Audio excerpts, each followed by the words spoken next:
Product பயன்படுத்தி இப்போ பார்த்திங்கன்னா காய்ப்பு வந்துட்டுருக்கு. பப்பாளி பார்த்திங்கன்னா எல்லாத்துலேயுமே பார்த்திங்கன்னா காய்ப்பு நல்லா வந்திருக்கு. ஷெட்டு, கல்ச்சர், ரேப்பப், ஸ்டிம்ரிச், ஆன்டிவைரல் எல்லாமே ஸ்ப்ரே பண்ணி தான் பார்த்திங்கன்னா முழுமையாக அந்த ஈல்டு எடுத்திருக்காங்க. இப்போ 4 பொதி பொரிச்சிட்டாங்க. 100% குப்பை போட்டு அதுக்கப்புறம் நம்ம சொல்கிற ப்ராடக்ட் எல்லாமே முழுமையாக பயன்படுத்தி வந்திருக்கு.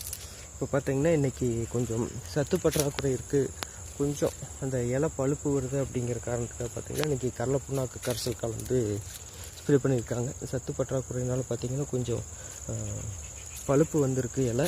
இதுக்கு சத்து பற்றாக்குறை காரணம். அடுத்தது பார்த்திங்கன்னா ஸ்டிம்ரிச் ரெகுலராக ஸ்ப்ரே பண்ண சொல்லியிருக்கிறோம். வீக்லி ஒன்ஸ் ஸ்ப்ரே பண்ண சொல்லியிருக்கிறோம். காய்ப்பு நல்லா வந்திருக்கு. காய் ஆவரேஜாக 1.25 கிலோ 1.5 கிலோ வந்திருக்கு. கடைசியாக 270 கிலோ பொரிச்சிருக்கிறாங்க.